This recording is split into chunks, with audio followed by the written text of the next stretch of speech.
Software ऐकलंय, hardware ऐकलंय, ब्लोटवेअर नाही ना? चला तर मग जाणून घेऊयात काय आहे ब्लोटवेअर. ब्लोटवेअर म्हणजे काय, तुमच्या याच्यामध्ये पूर्ण मोबाईलमध्ये जे की प्री इन्स्टॉल ॲप्स राहतात त्याला आपण ब्लोटवेअर म्हणतो. ते काय करतात, तुमच्या मोबाईलची मेमरी कंझ्युम करतात आणि तुम्हाला फ्री स्पेस करण्यासाठी रिकमेंडेड करतात. जे की अनवॉन्टेड ॲप्स आहेत, काही आहेत कामाचे, काही अनवॉन्टेड आहेत आणि त्यामुळे तुम्हाला ते रिमूव्ह करावे लागतात, कारण तुमच्या मोबाईलची पूर्णपणे मेमरी भरलेली असते आणि तुम्हाला ऑप्शन नाही की ते अनइन्स्टॉल करता येईल. तर कसं करता येईल या व्हिडिओमध्ये आपण तेच बघणार आहोत.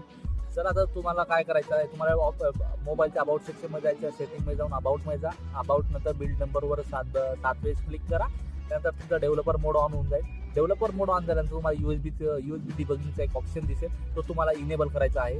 तो इनेबल केल्यानंतर तुमचा मोबाईल हा USB थ्रू लॅपटॉपला किंवा डेस्कटॉपला तुम्ही कनेक्ट करू शकता. कनेक्ट केल्याच्या नंतर तुम्हाला एक ADB नावाचं एक ॲप्स आहे, तुम्हाला पाहिजे असेल लिंक तर आपण प्रोव्हाइड करू शकतो ती.